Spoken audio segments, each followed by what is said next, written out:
The domes of Aurealis Academy shimmered beneath three suns, each one mirrored in the silver-scaled cadets debating whether humans had ever evolved past throwing rocks. Inside Lecture Hall 4, a high vaulted chamber lined with hovering holographic banners of ancient victories. Two instructors circled a spinning projection of human military engagements. Each flicker of the footage only deepened their disdain. They call it warfare, Tirlan said, one clawed hand gesturing dismissively toward the grainy recording of a human battalion charging with projectile rifles. I call it coordinated suicide. Varanox nodded, his crystalline ridges catching the morning light. It's tragic, really. Biological potential wasted on a species obsessed with conflict but incapable of evolution. Energy weapons had already made their tactics obsolete by their third planetary war. Rows of cadets chuckled. Dozens of eyes, round, vertical, compound, flickered with mockery. Most had seen bits of human history, but only in simulations curated to highlight the chaos. Which, Tirlan continued, sweeping one arm around the glowing room, is why the human combat ban remains the most sensible decree the Galactic Council has ever passed. At the back of the room, Lieutenant Hale sat alone. His uniform was unadorned, black with a single silver thread denoting Earth's colors. He didn't interrupt. He rarely did. That, in itself, was unnerving. "Lieutenant," Varanox said suddenly, turning with a half-smile, "you've been remarkably quiet. Surely you have a counterpoint to offer in defense of your people's history." A few cadets leaned forward, eager. Human reactions amused them. Hale looked up, not angry, not defensive, just tired. "Some truths," he said softly, "aren't erased, just sealed." A hush passed through the hall. Even the holograms seemed to pause, frozen mid-battle. From the upper tier, a new voice broke the silence. "Then perhaps it's time we unseal them," said Commandant Isel, stepping down with all 6 arms folded. His translucent robes caught the sun, glinting like frost. "If the truth has been buried, perhaps the time has come to uncover it, before we teach another generation to laugh at shadows." The air in the hall changed. The casual arrogance that had filled the space moments ago thinned like smoke caught in a vacuum. Commandant Isel stepped onto the central platform, and the floating banners dimmed at his gesture. Cadets straightened in their seats. Tirlan tilted his head, suddenly uncertain. "Lieutenant Hale," Isel said, his voice resonating like wind against glass, "you've hinted at knowledge outside our curriculum. Are you prepared to stand by it?" Hale didn't blink. "If the Council permits it," Tirlan interjected, trying to reclaim the narrative. "With respect, Commandant, the human combat ban is not just a regulation, it's a safeguard. There is no need to re-examine what has already been settled." "Settled, perhaps," Isel said, looking at the instructor. "But not understood." A wave of murmurs passed through the cadet rows. Sierra, seated in the center, raised a smooth amber hand. "What exactly would we be viewing, sir?" "Unclassified footage," Isel replied. "From before the enactment of the ban. A combat engagement involving a human military unit during the early days of galactic integration." "Footage?" Varanox raised a brow. "Surely simulations would suffice. Raw combat visuals from primitive archives can't possibly—" "Simulations," Isel interrupted, "are interpretations. I believe it is time for direct observation." Sierra narrowed her eyes. "And what are we expected to learn? That humans bled more dramatically than others?" Hale stood slowly. "You're expected to learn nothing. You're invited to witness." The statement landed like a blade. Cold, surgical, final. Isel turned back to the cadets. "Those who choose to attend may do so voluntarily. But understand this, what you see may alter your understanding of conflict, of doctrine, and perhaps of yourselves." A long silence followed. Then Sierra rose. "I'll attend," she said, "and I'll bring a petition. If the footage fails to justify its presence in our curriculum, I will ask the Council to strike human warfare from all future studies." Gasps echoed softly. Isel did not smile, but there was a glint of something ancient in his gaze. "So be it. The presentation will be held tomorrow. Auditorium Theta, 1200 hours." Tirlan leaned close to Varanox and whispered, "This is going to be an embarrassment for them." But Lieutenant Hale said nothing. He merely watched. And somewhere deep beneath the academy, security protocols were being lifted from a file marked Kepler 7, unfiltered footage, human operation ID, Black Echo. Worry. By morning, the academy buzzed with rumors. Instructors whispered in corridors. Cadets gathered in the mess hall, speculating about the footage. Some believed it would be a poorly lit reel of humans flailing in mud. Others feared it would be worse, dull, forgettable. But Syra was focused. She had already gathered 50 digital signatures from 11 species. The petition, titled Proposal for Curriculum Reassessment, Removal of Human Combat Doctrine Studies, was ready. Her confidence was unshaken. Verinox reviewed the draft beside her in the library atrium. Once they see how absurd the footage is, the council will have no choice. It's not about mockery anymore, Sarah said. It's about academic integrity. We have limited space in our doctrine classes. Why fill it with obsolete methods from a species that refuses to participate in war? Tirlan joined them, offering a signature. If their greatest value lies in stories we're not allowed to question, that's mythology, not education. Meanwhile, in the subterranean archive chambers, Lieutenant Hale and Archivist Wren stood before a pressure-sealed console. Final authentication required, Wren said. His voice was steady, but his tendrils twitched in discomfort. Hale pressed his thumb into the interface. A series of glyphs unfolded across the screen. Black Echo footage unlocked. Playback integrity, 100%. Emotional suppression protocols, disengaged. They won't be ready, Wren said quietly. Neither were we, Hale replied. Ishti. The lights in auditorium. Theta dimmed slowly, responding to the motion of Commandant Easel's arm. Hundreds of students filled the multi-tiered seating, their robes catching glimmers from the crystalline ceiling. Every species was represented. Every eye was fixed forward. The central screen hovered in silence. Sierra sat front row center, petition file open on her datapad. She was already preparing bullet points for her summary afterward. Let's try not to laugh too loud, she whispered to Verinox. We wouldn't want to offend the artifact. He chuckled, adjusting his seat. We'll have to sit through 10 minutes of emotional overacting before they even load their weapons. Behind them, Tirlan nodded absently, already bored. But Hale wasn't watching the screen.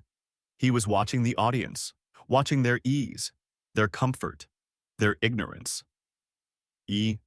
Commandant Easel's voice filled the room, smooth and steady. Before we begin, let me offer this caution. What you are about to see is not simulation. It is not instruction. It is reality, raw and unrevised. A flicker ran through the auditorium. A few cadets leaned back. Others straightened. The footage was captured during Operation Black Echo, Easel continued. 50 years ago, during the early years of human integration. It has never been seen by non-human eyes.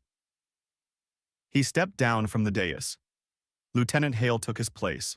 He said only one thing. This isn't a story about victory. It's a record of what humans do when they know they won't survive. The screen flared to life. The footage opened with the blue-gray sky of an alien world, Kepler 7.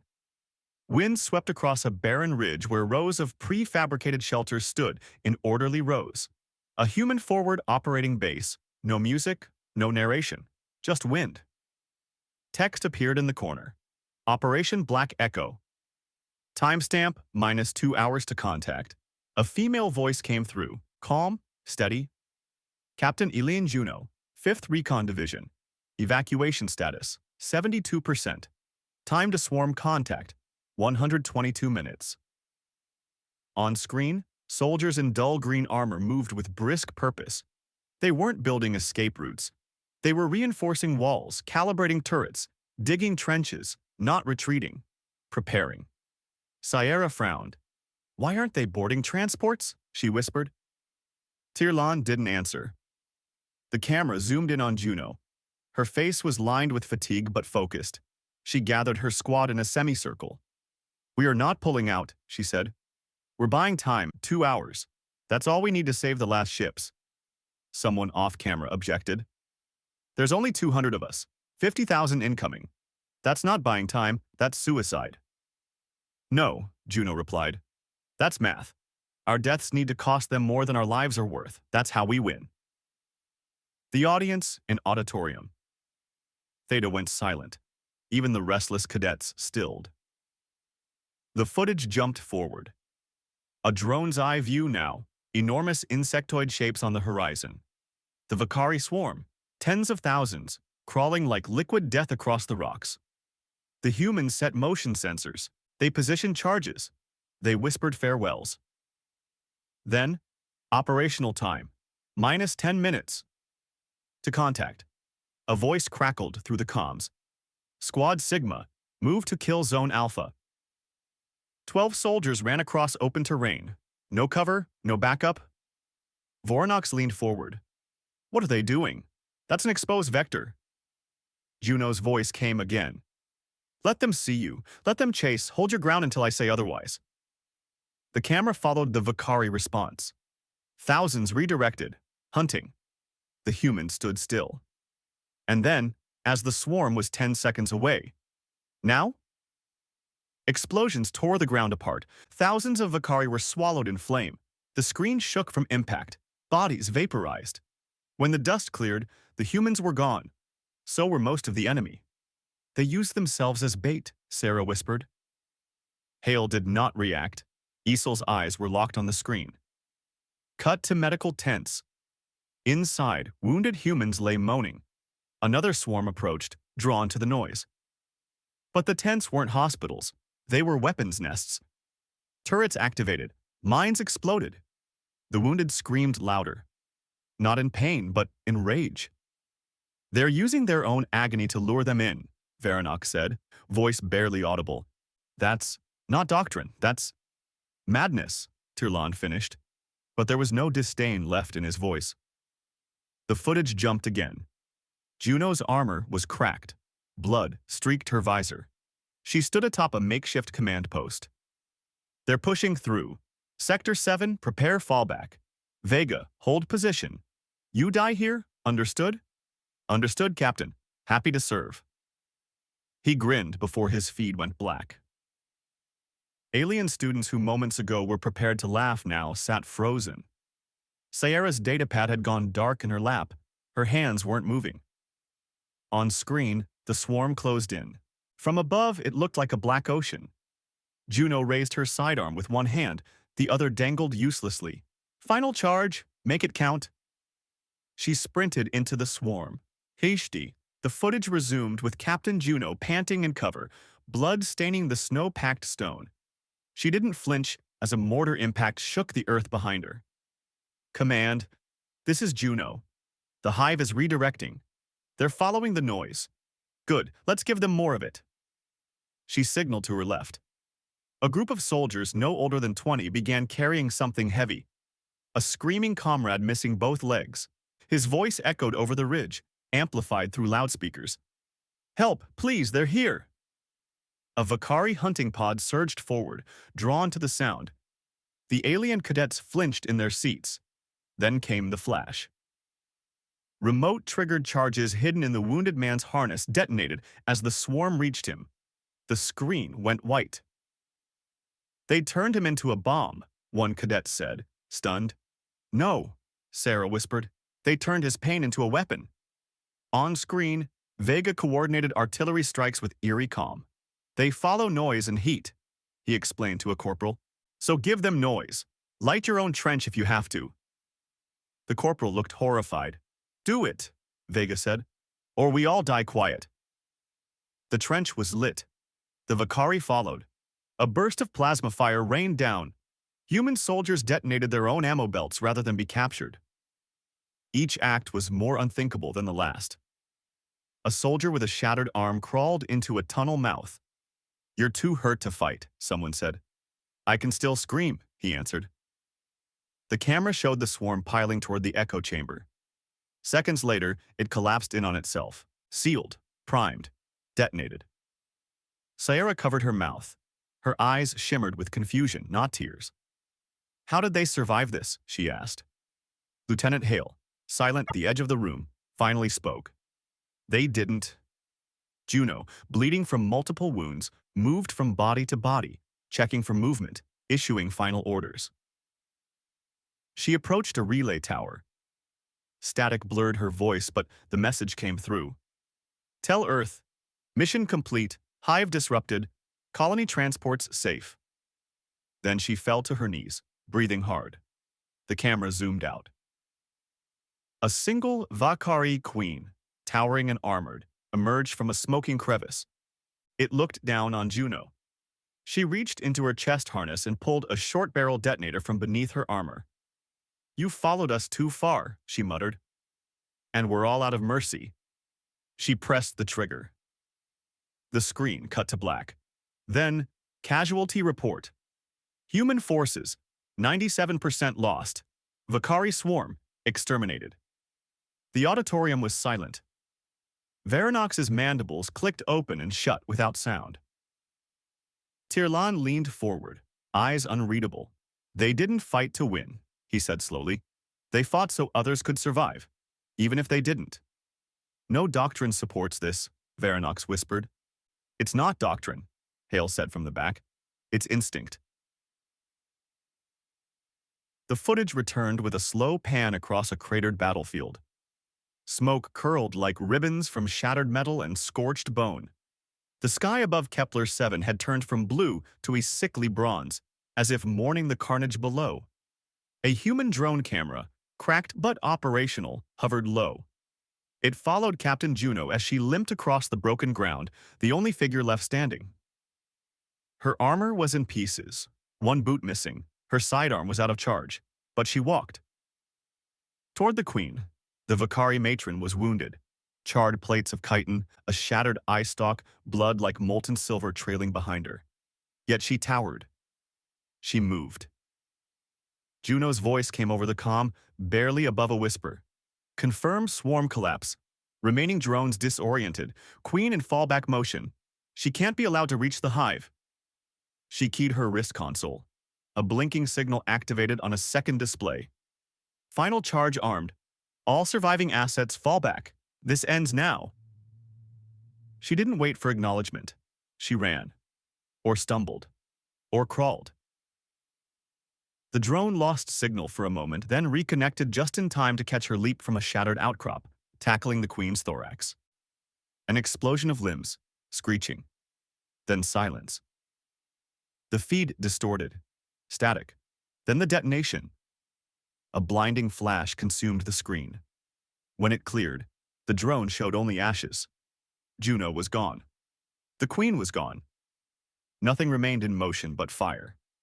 Final tally. Operation Black Echo. Personnel deployed. 206 confirmed KIA. 198 unrecoverable remains. 185 mission outcome. Successful civilian transports evacuated. All Valkyrie hive presence on Kepler. 7 terminated. The screen darkened. A final note appeared. This footage remains classified under Article 0.17a. Violation of distribution will result in Council sanction. The screen powered off. Auditorium. Theta remained silent. No one moved. No one breathed. Even the ambient lights stayed dim, as if the room itself hesitated to return to the present. Tirlan lowered his head into his hands.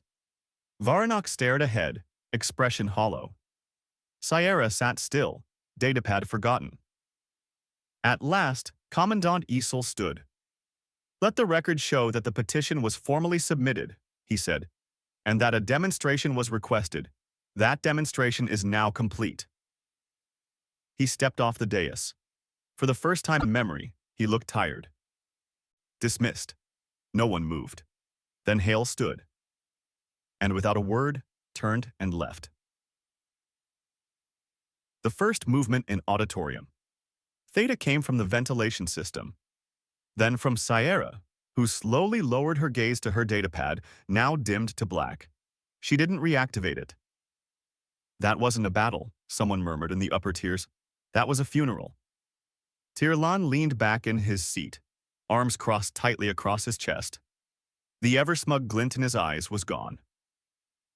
Varanox exhaled through his crystalline vents. I don't know what I just watched. Commandant Isel remained near the edge of the hall. He said nothing. One cadet, young and newly enrolled, stood and walked out, not defiantly, slowly, as though his legs moved without command. Sierra spoke, finally. They all knew they would die. Yes, Isel answered, his voice soft. And none of them hesitated. She shook her head. They didn't fight to win. They fought to deny. To erase the possibility of losing, by removing themselves entirely. No one argued. On the screen, now blank, a faint outline of Juno's final posture lingered like a ghost, residual burn from the projector's light. Tirlan rubbed his forehead. How can a species capable of this choose peace? Lieutenant Hale had returned quietly and now stood behind the last row. Because we remember what we're capable of, he said, and we never want to need it again. The room turned toward him. His face was unreadable. You laugh at humans because you've never seen what happens when we stop trying to be better than we were. That footage wasn't horror to us. It was history. We study it not to glorify it, but to fear repeating it. Sierra lowered her head. The petition will be withdrawn. Hale nodded once. It was never about the petition, he said. It was about letting you choose. Now you know. He turned again and walked out. No one followed. The next morning, the petition file was erased. Not edited, not debated. Erased. Sierra stood outside the Hall of Memory, datapad in hand, watching the ceremonial flags being lowered to half-staff. She had initiated the order herself. Varanox approached slowly, eyes dimmed. We laughed, he said quietly. We thought we understood war. We understood theory, she answered. They understood cost. In a private chamber, the Council Curriculum Committee convened for an emergency review. Commandant Isel stood before them. We often say the ban was for human protection, he said, that their tactics were too primitive to be useful, that their losses were too great to justify further use. He paused, placing a holodisc on the podium. We were wrong. The ban exists not because humans are weak, but because they are willing to win in ways no other species will consider. The lead arbiter, a tall being made of flowing light, rippled with unease. If that is so, it said, why do they remain peaceful? Lieutenant Hale was summoned next. He stood before the council without preamble. You ask why we stopped fighting, Hale said. It's because we learned that victory at the cost of our humanity isn't victory. It's survival, with consequences. He looked at the holodisc. We banned ourselves. Not out of fear of others, but out of fear of what we'd become if we kept going. Silence followed. Tirlan, watching from the viewing gallery, bowed his head. They're not dangerous because of their weapons, he murmured. They're dangerous because they've chosen not to use them. The council voted, unanimously. The Human Combat Studies program would not only remain, but be expanded, required for all strategy cadets, not to admire, to understand, to remember, and to fear. Ears war. The academy grounds felt quieter in the days that followed, not because classes had ceased or routines had changed, but because something fundamental had shifted in the minds of those who had watched the footage. For the first time in decades, the statue in the Hall of Comparative Warfare stood without visitors making jokes beneath it. It was a depiction of a human soldier, not a specific one, just a composite cast in gray alloy. Before, cadets used to call it the stone ape. Now they looked at it differently. Now they paused. Sierra stood in front of it one morning, her datapad clutched in both hands. She wasn't sure why she came, only that she couldn't stay away. On the screen of her pad was a blinking cursor. Her thesis had changed. The title now read, The Doctrine of Sacrifice, Rethinking Galactic Strategy Through Human History. She hadn't written a single paragraph yet, but the title felt like a weight she wasn't ready to lift. Behind her, Tirlon approached, his gait slower than usual. They rewrote the curriculum, he said. Required reading now includes Earth's recorded wars. She nodded. He stared up at the statue. I thought I understood fear. But this wasn't fear, this was something worse. It was clarity, Sarah said softly. Nearby, Varanox walked alone, for once without a crowd of admirers. He stopped at the library steps, turned, and gazed up at the flagpole. A new banner had been raised, one stripe each for every species in the Kepler-7 deployment. The human stripe was at the center. Inside the archives, Commandant Esel reviewed old transcripts. His eyes were tired, but his mind was more focused than it had been in years. His desk bore no decoration, save for a small copy of a field report labeled Black Echo, Final Statement. He tapped its corner, whispered, not because they wanted to win, but because someone had to. And in the quietest part of the academy, Lieutenant Hale walked the meditation garden at twilight. The stars above flickered in strange constellations. He knew everyone by name. A young cadet approached. Nervous, respectful. Sir? Hale didn't look away from the sky. Yes? Why didn't you tell us before? He was quiet for a long time. Because stories like that don't change minds, he said.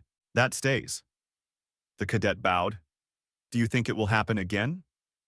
Now Hale turned. His voice was softer than ever. Only if we forget. The stars reflected in his eyes. Back in the lecture hall, a new class gathered for their first required session on human combat doctrine. The instructor activated the opening slide. It displayed a quote. The most dangerous war is the one fought not with anger, but with resolve. Not to win, but to end. A quiet fell over the room. And far from the academy, drifting silently between systems, was a single human vessel. No weapons armed, no flags raised. Its signal was dormant. But its name was painted in white, sharp strokes across its hull.